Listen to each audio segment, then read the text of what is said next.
Hey, this is Griffin Stern, or Precioso, as you guys know me as in this class. Ricardo. I'm here with Ricardo and Diego and but this video is gonna be freaking awesome. It's lit. How do you say I love you guys? Te amo. Te amo.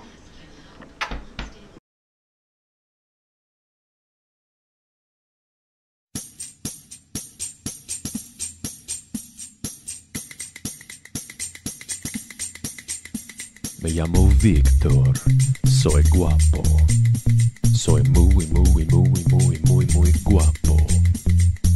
Soy alto, soy delgado, hay mujeres a mi lado. ¡Ay, Víctor!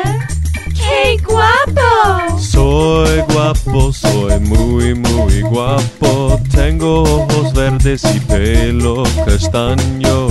A veces pienso que soy demasiado guapo. Sí, es verdad. Demasiado guapo. Es guapo, es muy guapo. Tiene ojos verdes y pelo castaño.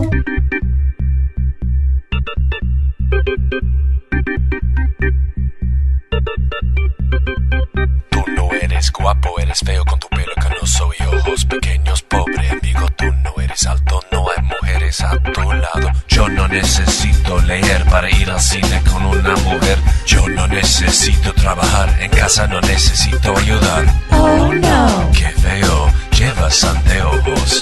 Oh no. Qué feo, tienes aparatos. Guapo, muy guapo. Soy muy guapo. No es necesario ser gracioso.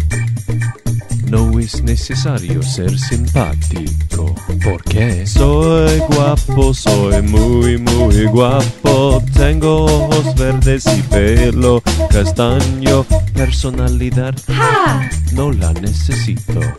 Personalidad, ¡Ja! Él no la tiene. Es guapo, es muy guapo. Tiene ojos verdes y pelo castaño. soy guapo, soy muy guapo. Tengo ojos verdes y pelo castaño. Es guapo, es muy guapo. Tiene ojos verdes y pelo castaño. Soy guapo, soy muy guapo. Tengo ojos verdes y pelo castaño. Es guapo,